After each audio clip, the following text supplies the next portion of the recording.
So this is my Stonebrow Krosan Hero Commander deck. And I built this deck to sort of break the mold in a format which is dominated by combo and control, and I think most people will agree that aggro is the weakest strategy in this format. There's a couple of reasons for that. First of all, everyone starts at 40 life, which means that the traditional aggro strategy of blitzing your opponent before they can stabilize, that's not going to work too well. The games are going to go longer, and the aggro decks are going to run out of gas, and they're probably going to fall victim to card disadvantage. Another reason is that this is a multiplayer format, and usually an aggro deck is just sort of contending with one opponent, playing threats and trying to outrace their solutions. But in a multiplayer format, you've got three players who are all finding answers to your cards, and it's really hard to get ahead that way. So for those reasons, I think most people tend to overlook the aggro strategies, and they just sort of assume that they're completely inviable. However, I think it's possible to build a workable aggro deck. It just takes some creativity in the deck building, and it takes a completely different strategy from what you're used to in other constructed formats. First of all, I can think of at least two ways you can build an aggro deck to make it really viable in Commander. First of all, you have to build to be explosive.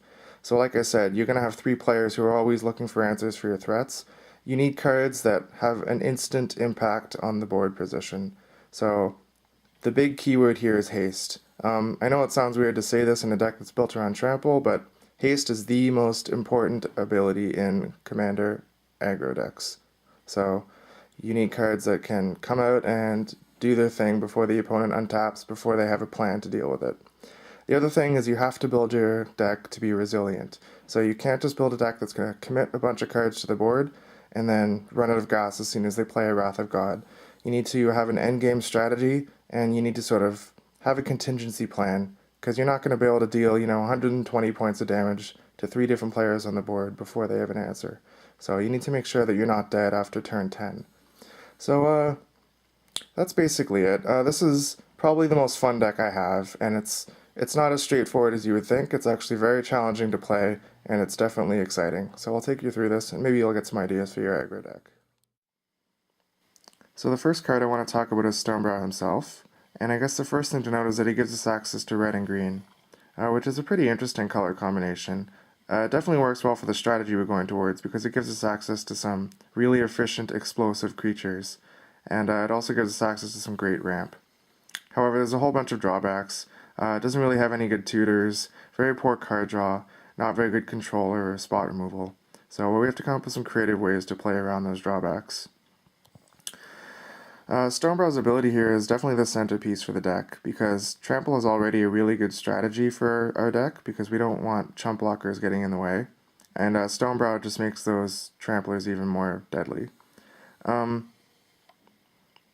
He's a 4/4 for 5 who becomes a 6/6 when he attacks, so he's definitely a very good candidate to deal 21 general damage. He probably goes all the way and kills opponents by himself, maybe 20% of the time. Most of the time I'm just aiming to deal 40 points of damage though. So yeah, he's a really, really consistent general, I think. It's great if I can get him out early. He's pretty good on his own, but he's also mostly works well with other creatures.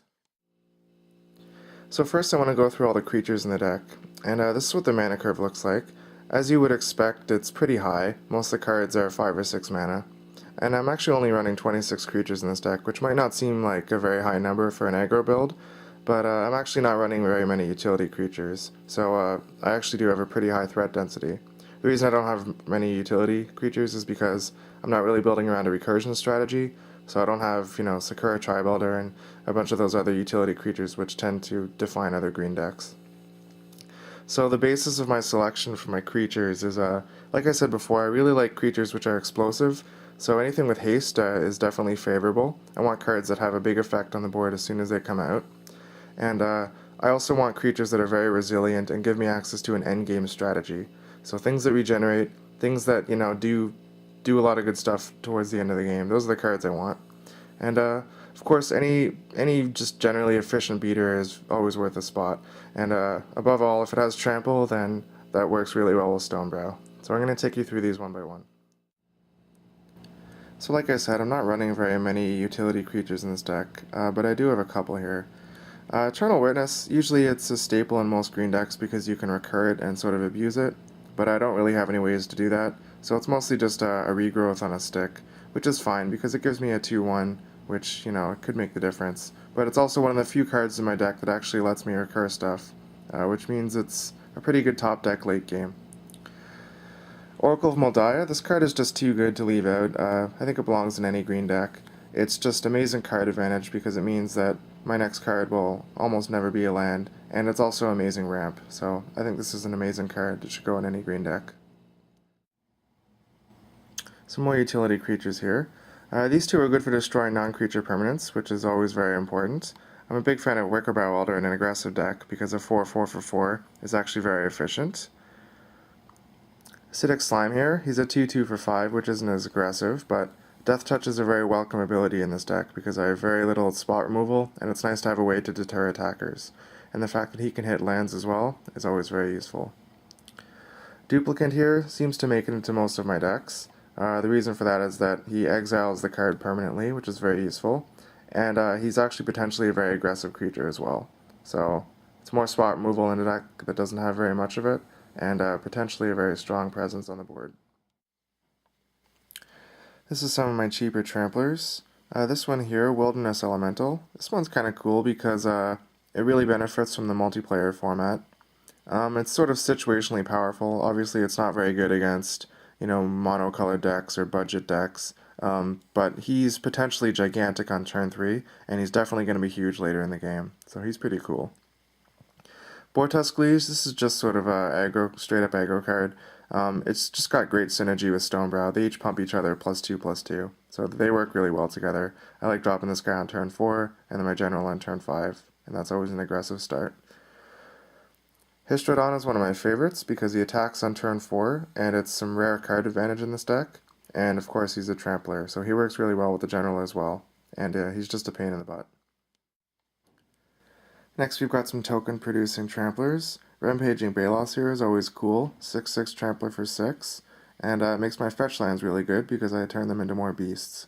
Unfortunately the beasts don't trample, but he's still a very aggressive card. Rapacious One is kind of cool because this deck can never have enough mana, and with the trample bonus from Stonebrow, he's going to make me 7 little Eldrazi tokens every turn, and I can turn those into Tooth and Nails and other creatures and stuff, and this guy's just really cool in this deck. Here are some tramplers who help me create card advantage. This one here, Deus of Calamity, he's actually really efficient as a 6/6 trampler for 5, and his ability here is a giant pain because Stonebrow pumps him, and it's not going to work to just sort of chump block with a 1/1. So he's going to come over and destroy lands, which is really awesome. Brontotherium is sort of a diamond in the rough for this deck. I don't think most people have heard of this card, but it's actually creature removal in green, which is really hard to come by. And the fact that he tramples means he works well with my general, and he just fits in the deck really well. Sort of a surprise, people never expect this card coming.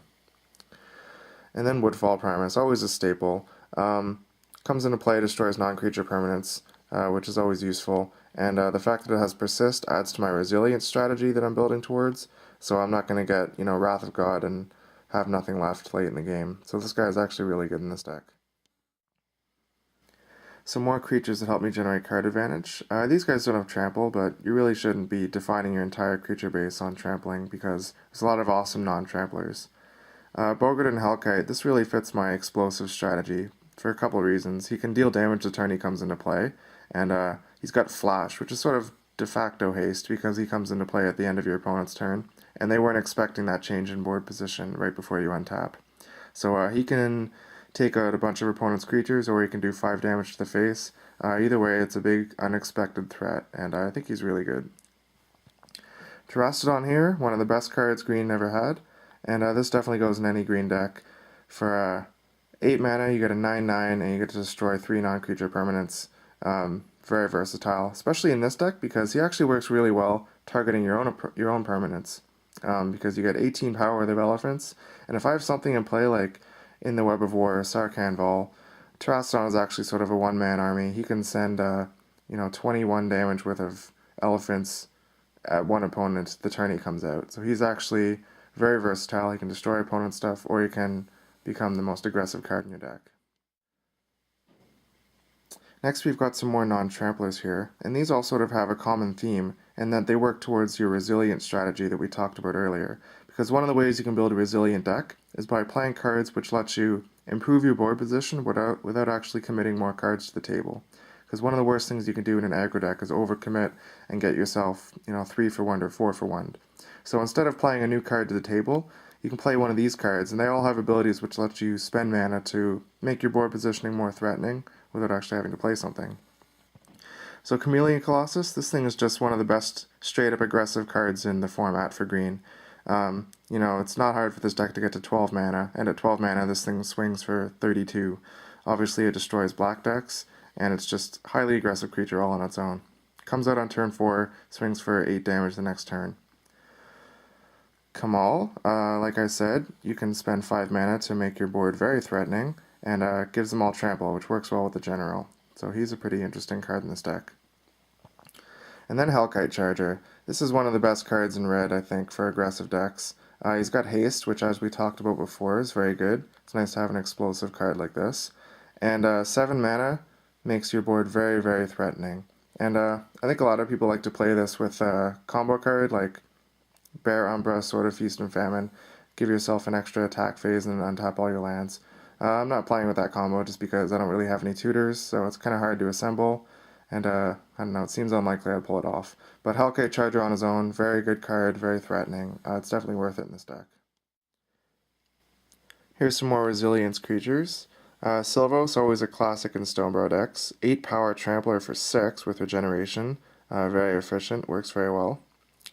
Thornling here is interesting. It gives us pretty much everything we're looking for. Like we said, haste is awesome because we can make him a very explosive creature. Indestructibility, he makes him very resilient to almost all sweepers. And trample works well as Stonebrow. And like I said with the previous creatures, I can dump a bunch of mana into this instead of playing another creature. So Thornling is actually perfect for this deck. And then Thunderblust here. I think this guy is overlooked a lot, but he's actually one of the most aggressive creatures red has ever had. 7 power, haste for 5 mana, and it doesn't die at end of turn. This thing is actually really dangerous. For anyone who didn't leave up a blocker because you don't have any cards on the board, well, this guy's going to come out of nowhere and smack them for 7. The fact that he has Persist, a resilience ability, is amazing, and then he gets Trample when he comes back. That's just icing on the cake. This is a sort of a surprise card that people forget to run, but he works really well in this deck, and any aggro deck, really.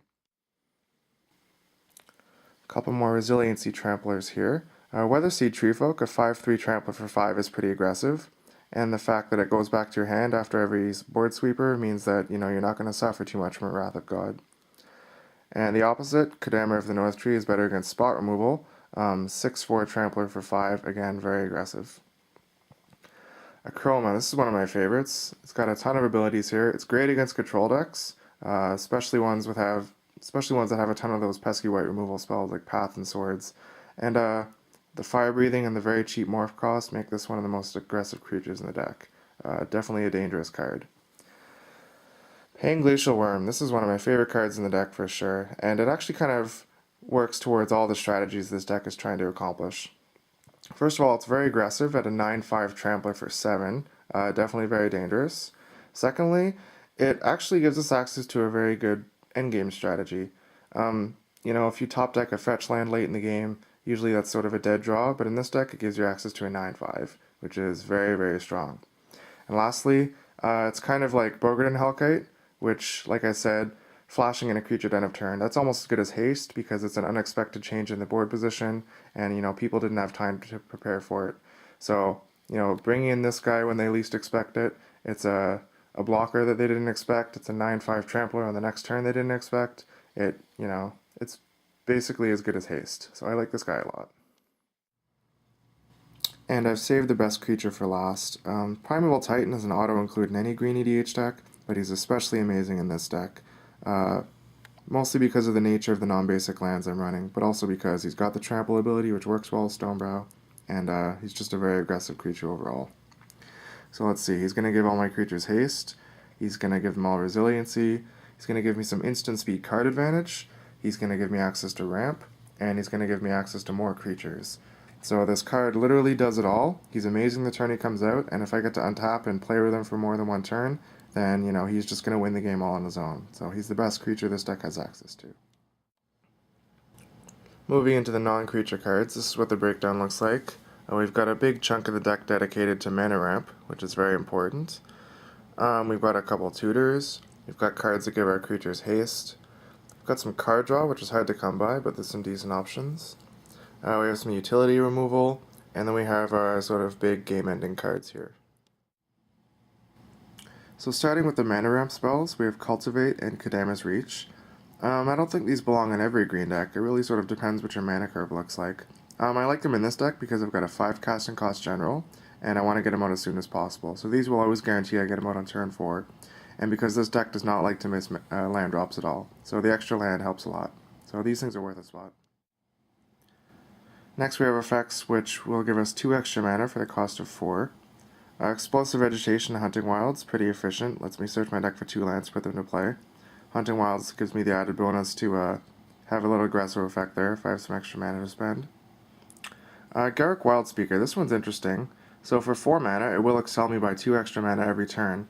However, Planeswalkers I find are really hard to keep alive in multiplayer because, you know, if someone has a creature and they don't know who to attack, they tend to just attack the Planeswalker so they can affect the board position. So Garruk, you really can only play him if you have a way to defend him, and aggressive decks tend to not like leaving blockers behind. I think he's worth it though. He's got 2 aggressive abilities here. He can make a beast to defend himself, and the trample, the overrun effect works really well in this deck, obviously. So I think he's worth a spot, but you know, you really have to prepare to play differently if you have him in play. And now I have some Mana Rocks. Sol Ring, always a good choice.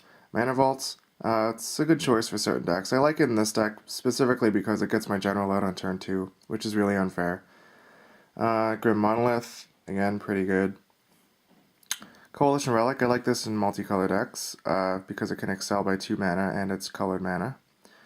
Weatherseed Totem fits this deck perfectly, I guess, because it turns into a Weatherseed Treefolk, so it's a resilient creature and it excels me. Pretty useful. Every Commander deck needs access to some card draw. Even if it's an aggro build, you need to make sure you're not running out of gas before the end of the game. Harmonize, always a good option. 4 mana gives you 3 cards. Wheel of Fortune, sort of a rare gem for red. You know, even if you're playing conservatively, you might find that you're running out of gas before the end of the game. So this is a great card later on. It's even good early in the game if you spent all your cards excelling and you don't have any threats in your hand yet. And then Mind's Eye. This is always a good choice if you don't have access to anything better. It's awesome in multiplayer. If you're prepared to pay the mana every turn, it's a massive card advantage. Next we've got some cards that let us fix our draws. Sensei's Divining Top, always a good choice. Make sure that whatever you're drawing is relevant. And Sylvan Library, kind of a similar effect, except I have the ability to pay some extra life and turn it into card advantage. So it's an interesting effect in green, definitely worth a spot. And great or good here. This thing's great in a creature-heavy deck where a lot of your creatures are very big. So it's a pretty interesting effect here. Sacrifice a creature, draw cards equal to its power, choose and discard 3 cards. Most creatures in this deck, I will be able to turn that into card advantage. It's a great way to answer a Wrath effect, for example, and it's just a great way to refill my hand later in the game. Sometimes it's worth it to sacrifice my general just to, draw 6 new cards after attacking. So it's a pretty interesting card, definitely worth it in this deck. And then I'll throw a Regrowth in here, one of the very few ways I have access to cards in my graveyard. Sometimes it's nice to get back an Insurrection or an Oblivion Stone or my Primeval Titan or something, so that's worth a spot in here. We don't have access to many tutors in these colors, but there are a few good ones. Gamble here, pretty interesting. For 1 red mana, you get to search for any card. It's sort of like Vampiric Tutor because it's always going to be card disadvantage. But there's always a chance you might lose the card you tutored for. So of course it's always best when you have a lot of cards in your hand early in the game. Green Sun Zenith. This is basically just a second Primeval Titan in this deck for 7 mana. Of course, if I've already got the Titan, there's a few other things I can get. Something like Acidic Slime if I need to take out a annoying non-creature permanent. Terastodon's always a good play. But yeah, mostly I'm going to spend 7 mana and grab my Titan. And then Tooth and Nail. Of course, this goes into most green decks, especially a deck like this, which has a ton of very expensive creatures. So, there's lots of things I can do with this. I can grab 2 explosive creatures like Thunderblust and Hellkite Charger, do a ton of damage, or I can grab some utility creatures like Primeval Titan, Terastodon. I actually find myself casting this for 7 mana a lot in this deck, because a lot of the time I'll have a bunch of high casting cost creatures in my hand, and I just can't play them fast enough, so this lets me dump them into the board. Some utility removal here. Hull Breach is an interesting card for red and green because it's potentially a 2 for 1. I also like how it's cheap because it can take out first turn Soul Rings. But yeah, it's nice if I can get an artifact and an enchantment with this. Aftershock is sort of a rare versatile card for red. Creature, artifact, or land, so it's pretty solid. I think it goes into most red decks. And then every deck needs access to some sort of sweeper, so that's what I've got Oblivion Stone for. I like this one because it hits all non-land permanents, and because I can use it the turn it comes out. So this one's always good. Now we get into the fun stuff. I think mass land destruction is sort of a point of interest for a lot of Commander players. There's definitely a lot of disagreements about cards like this. But I think if you're playing, an aggressive deck and you're trying to make it work, and you're playing one of the worst colors in the format, red, then you shouldn't shy away from using the cards that actually make your strategy work. So, if you can pull off an aggressive deck and it relies on mass land destruction, then go for it. So if someone's complaining about this, then, remind them that you're playing a red-green aggro deck, and they're playing, an Esper combo control deck. So you should be able to use the cards you have access to. Boom and Bust, this one's pretty good. 6 mana Armageddon is always solid. And of course, the ability to take out someone's Cabal Coffers or something for 2 mana, that's always useful.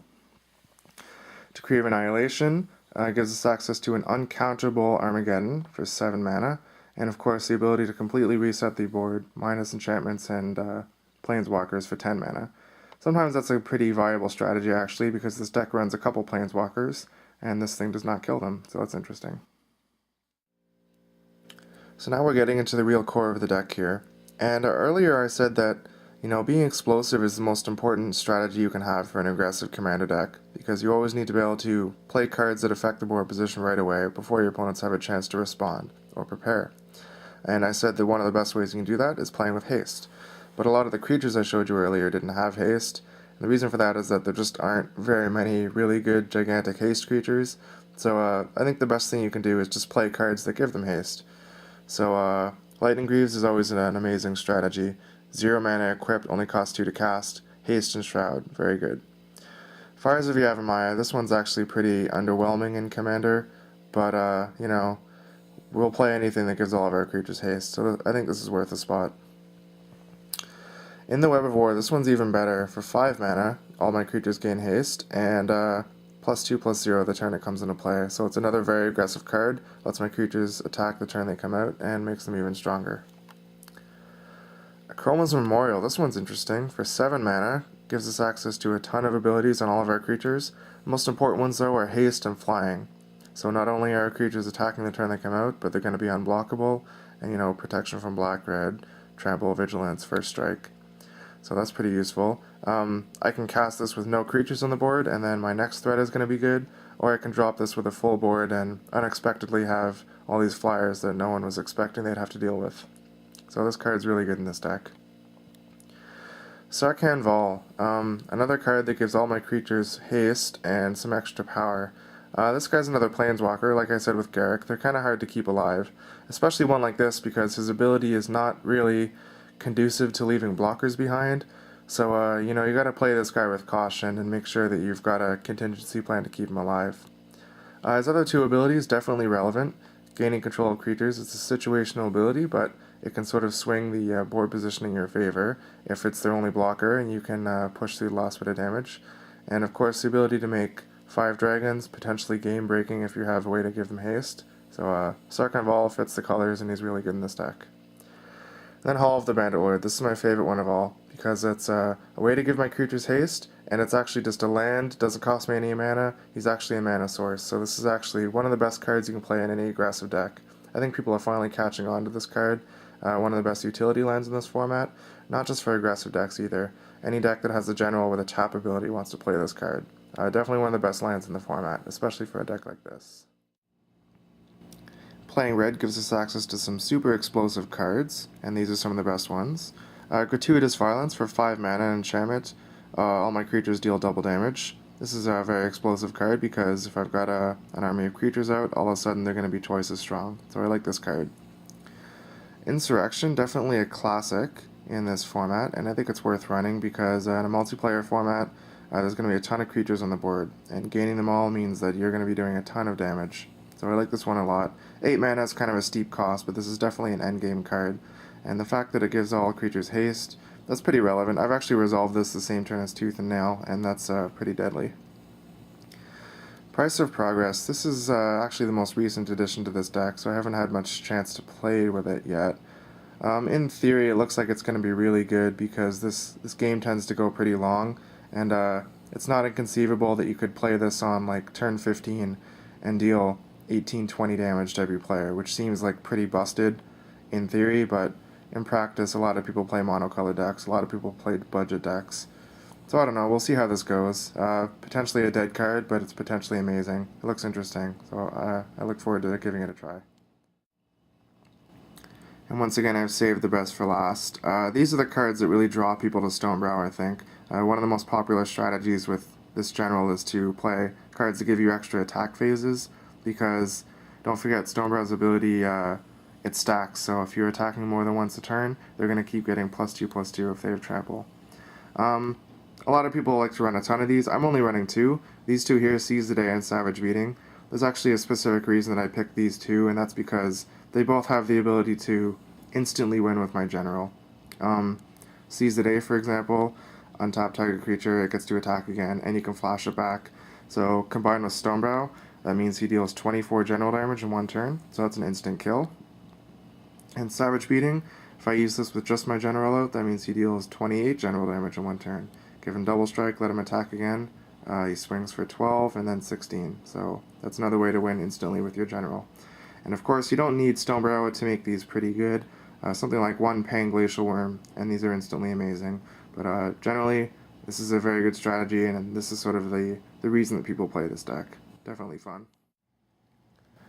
Moving on to the mana base, I'm running 38 lands, which I think is pretty standard, especially for a green deck, which has a ton of Excel. These are all the dual lands in the deck. I'm pretty much avoiding most of the lands that come into play tapped because tempo is so important for this deck. So anything that can produce green and red the turn it comes out is worth running. Stomping Grounds is especially good because it's a mountain and a forest, which means I can fetch it with fetch lands here. Fetch lands have the added bonus of shuffling up my deck because I'm running Sensei's Divining Top and Sylvan Library. They're also good with Rampaging Baloths because of the landfall triggers, and they're also especially important with Panglacial Wurm, which, as I mentioned earlier, is one of my favorite cards in the deck. So fetch lands definitely work well. Now we have some colored utility lands here. Treetop Village definitely fits the deck's theme. It's a manland which turns into a trampler, very useful. Shink of the Blood-Soaked Keep means that Stonebrow can kill dragons, which is pretty neat. And then these two of my favorites, Mosswart Bridge and Spinerock Knoll, definitely the 2 best hideaway lands in EDH. And they work especially well in an aggressive deck because it's really easy for this deck to fulfill the 2 requirements: creatures, total power of 10 or greater, and dealing 7 damage in a turn. These work really well in this deck because they give us card advantage, free card advantage, so we're going to hopefully cast some gigantic spells for free, and we're going to cast them at instant speed thanks to the land's trigger. So these work really well in this deck. I especially love fetching them both at the same time with Primeval Titan.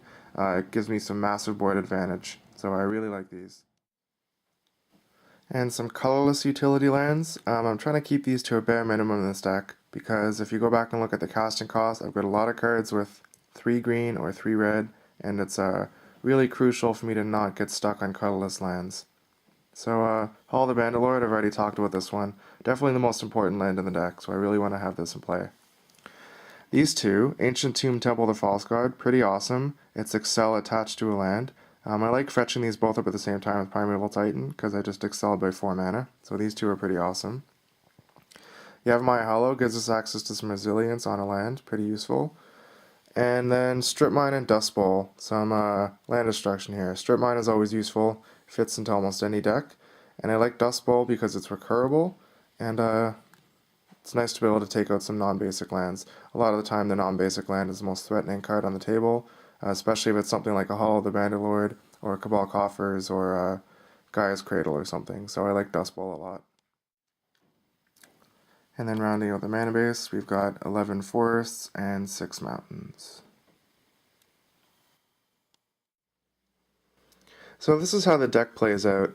The first couple turns you're going to be focusing on mana ramp, so something like a Mana Crypt or Cultivate will help you get Stonebrow out earlier and will help set you up for the endgame. After that, you're going to want to try and get one of your haste effects into play. Hall the Mandalord or Lightning Greaves, these are great cards to have in your opening hand. Because like we said, it's important to have your deck be very explosive. You want your cards to be relevant the turn they come out, and you don't want your opponents to untap and have a chance to deal with your threats or prepare with blockers before you've actually gotten to use those threats. So haste is very important. Basically, you're going to want to get Stonebrow as soon as possible. Turn 4 or 5 is always good. And from there, you can pull out a cheesy win with something like Savage Beating or Seize the Day. 7 mana lets you kill somebody with general damage, take somebody out of the game right away, and then the other players are going to look pretty scared after that. Another option is just to blow up all the lands and ride Stonebrow to victory. But failing that, you can brace yourself for a longer game, fall back on your card advantage like a Wheel of Fortune or Greater Good, and make sure you have your ways to deal with opponents' threats as well.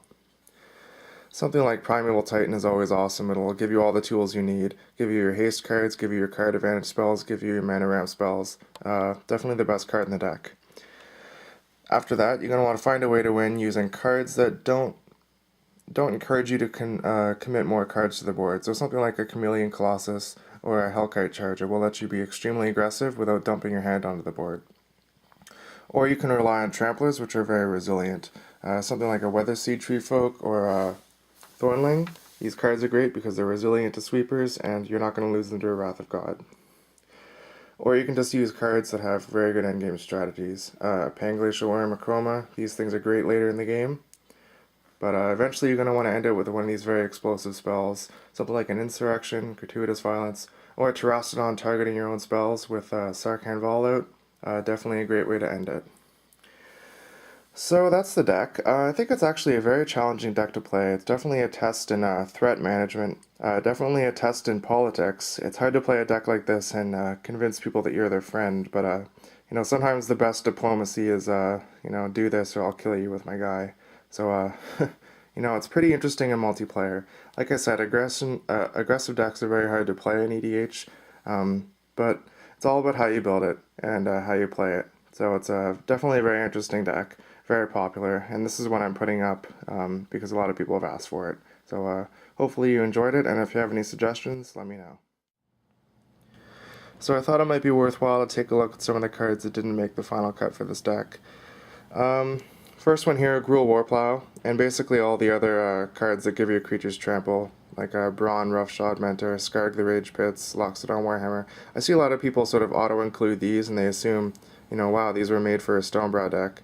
But really it's sort of clumsy because you're going sort of halfway. You're sort of running a bunch of creatures that have trample and sort of some that don't have trample, and you're sort of thinking, well, I'll run cards like this and give them trample. But I find it's a much better strategy to sort of run a bunch of creatures with trample and then give them haste, which is a much more aggressive strategy. Gruul Warplow especially is an incredibly clunky card. For 4 mana you really don't get much, and I ran it for a while and I was always disappointed to draw it because it never really did much. These two here, and pretty much, all the other swords, they're all decent. Your is always Jit, and Sword of Feast and Famine. These two especially, though. I didn't really find room for many equipments in this deck. I just have the Greaves. I really wanted to run these because they're great cards, especially in a good aggro deck. I found them better in a deck with a bunch of small creatures, though. I'm going for high threat density. Cards like this only work if I've already got a threat on the board, and as good as they are, I just couldn't find room for them. Next, Genesis, and sort of the toolbox of little green weenie creatures that go with him. I wasn't able to find room for the recursion strategy in this deck, which is unfortunate because it's a very good strategy to build a resilient deck, but without the sack outlets and without the support to make it work, I couldn't get this into the deck. Also similar, Anger, another incarnation. As long as it's in your graveyard, all your creatures have haste. It looks like it would be amazing for this deck, but realistically speaking, I have no ways to get it into the graveyard, and any smart opponent is not going to let it get to the graveyard, so they're not going to let me chump block with it, they're not going to let me wrath it or whatever. They're going to path or swords it away, and I'm never going to get that to work. Next, Comet Storm and Earthquake, and red has a whole raft of these deal X damage to all creatures on the board. I really would like to find room for an Earthquake, actually, because this deck is sorely lacking in removal, and one of the best ways you can make up for that is playing these cards. However, the Problem is that a lot of my creatures would die to these cards. Not many of my creatures have flying, so Earthquake would kill them. And, you know, I'd like to find room for at least one of these, especially Earthquake because it deals damage to the players as well, and it's a nice finishing spell. Well, this is how desperate I am for spot removal in this deck. You know, a lot of red spot removal is pretty lousy because it's burn, and it doesn't work that well in this format. 6 mana Vindicate, pretty steep price, but beggars can't be choosers. And then Momentous Fall. I sort of played this for a while. It didn't end up being as good as I thought it would be. It's sort of just a greater good for one turn, really. Green has a lot better card draw than this, I think. However, if you think it's worth a spot, then give it a try. It was definitely awesome in some situations, and a lot of the time I was just disappointed with it, though.